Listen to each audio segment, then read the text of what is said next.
Salut tout le monde et bienvenue dans cette nouvelle revue de presse que l'on va démarrer en Espagne. Souffrant mais finaliste, voilà la une du journal AS ce mercredi matin, au lendemain de la qualification en finale de Coupe du Roi de l'Atlético de Madrid. Les colchoneros ont été balayés 3-0 sur la pelouse d'un Barça déchaîné et porté par son public, mais ces 3 buts n'ont pas suffi à remonter l'écart creusé à l'aller. Les Catalans étaient pourtant proches de l'impossible comme l'écrit sport.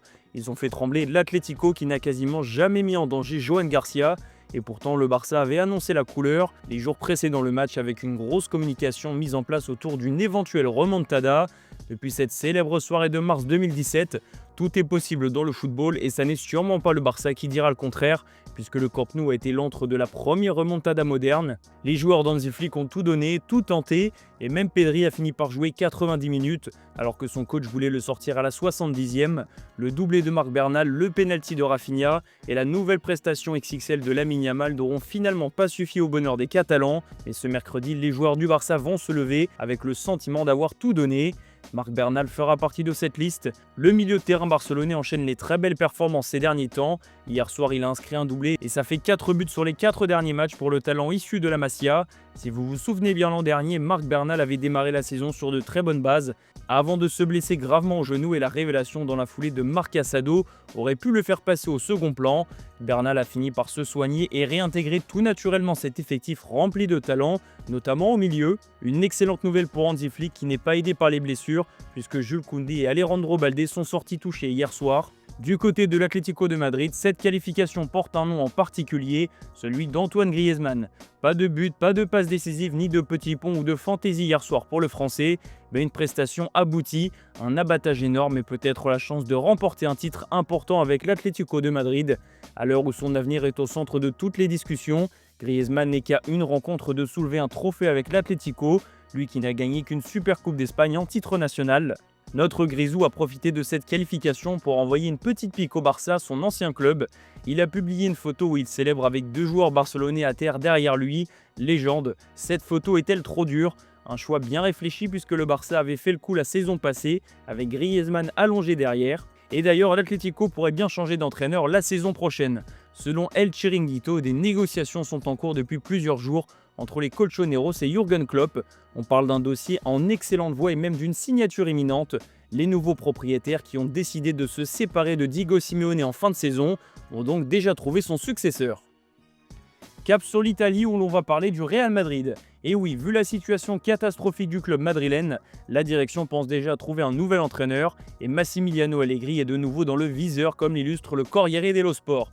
Le coach de l'AC Milan a déjà été approché à 2 reprises par le Real Madrid dans le passé, mais la collection ne s'est jamais faite. D'ailleurs, Allegri n'a jamais entraîné à l'étranger. Florentino Pérez apprécie toujours son profil et il pourrait bien tenter sa chance l'été prochain avec le technicien italien, parce que pendant ce temps, la pression est maximale sur Alvaro Arbeloa.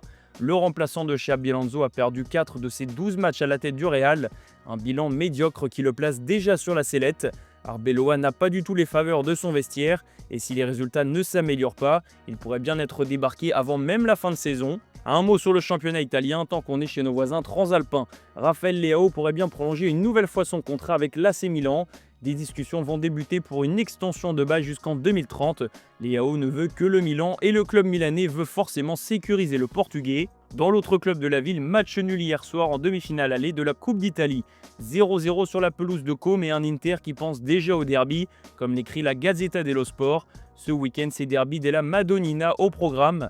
La dernière chance pour l'AC Milan de croire au titre. En revanche, c'est l'occasion rêvée de mettre un terme au suspense pour l'Inter. Allez, après la Coupe d'Espagne et la Coupe d'Italie, parlons de la Coupe de France. Retour en quart, titre le journal L'Équipe, parce que ce soir, l'OM dispute le match le plus important de sa saison contre Toulouse. Les Olympiens ont une flamme à entretenir en quart de finale de Coupe de France contre le TFC. Un adversaire abordable sur le papier, mais l'OM a connu bien trop de désillusions pour sous-estimer n'importe quelle équipe. Après 13 années sans titre, Marseille n'est qu'à 3 victoires d'un sacre, et ça passe par une qualif ce soir contre Toulouse. Pour ça, Habib Beye pourra compter sur un Igor Paixão survolté, après son entrée en jeu fracassante contre l'OL dimanche dernier, parce qu'il les vaut bien, titre la Provence. 35 millions d'euros, c'est la coquette somme dépensée par l'OM pour s'offrir l'ancien ailier de Feyenoord, un montant énorme mais qui se rentabilise petit à petit. Même si le Brésilien peut faire beaucoup mieux dans le jeu, Paixão a des stats plus qu'intéressantes. À son poste, c'est d'ailleurs l'une des recrues les plus efficaces d'Europe, derrière les intouchables Luis Diaz et Antoine Semenyo. Igor Paixão avait marqué en Ligue 1 contre Toulouse au Vélodrome. Il serait bien inspiré de répéter la performance ce soir, 3 jours avant d'affronter une nouvelle fois les Toulousains en championnat justement. Hier soir, c'est Strasbourg qui a fait le job à domicile contre le Stade de Reims. Ça n'a pas été facile, mais les Alsaciens l'ont emporté 2-1 grâce à un Jessim Yacine très inspiré. La recrue strasbourgeoise a confirmé son talent en provoquant un penalty. Le Racing est le premier club qualifié en demi-finale.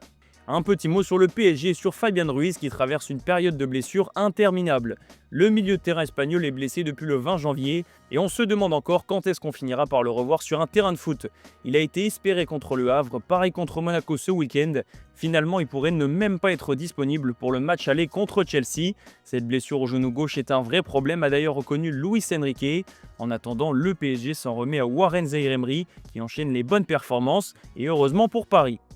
On file en Angleterre où Arne Slot se retrouve dans l'œil du cyclone. Hier soir, Liverpool a été battu dans le temps additionnel sur la pelouse de la Lanterne Rouge Wolverhampton. Une défaite qui fait tâche, surtout quelques jours après les propos tenus par l'entraîneur des Reds sur le spectacle moyen de la Première Ligue. Forcément, la presse anglaise ne s'est pas privée de le piquer sur ses mots. Un plaisir à regarder, écrit le Daily Mail. Dans un match fort en émotion en raison de leur relation commune avec le regretté Diogo Jota, Liverpool a encore déçu. Une défaite de plus en Première Ligue qui fait stagner les Reds à la 5e place du classement. Arne Slot est reparti sans joie, ajoute le Mirror qui a aussi retenu les propos du technicien néerlandais. Comme quoi chaque déclaration en conférence de presse est épiée et décortiquée, surtout quand on est en Angleterre. On va finir cette revue de presse au Portugal où le Sporting a fait tomber Porto hier en demi-finale de Coupe du Portugal.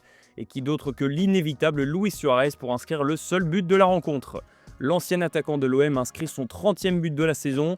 Celui-ci est capital puisqu'il permet à son équipe de se qualifier en finale de Coupe du Portugal. Le Sporting continue sa superbe saison.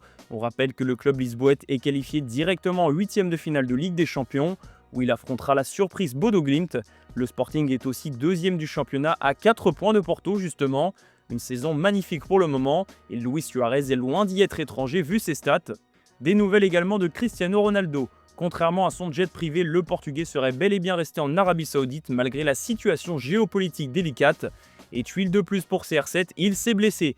Il va manquer le prochain match avec Al Nasser, mais aucune inquiétude à avoir pour le Portugal. Cette blessure musculaire n'a rien de grave et n'aura aucun impact sur la Coupe du Monde à venir. Voilà les amis, c'est la fin de cette revue de presse. Merci de l'avoir suivi et comme d'hab, on se retrouve en fin d'après-midi pour le JT Foot Mercato.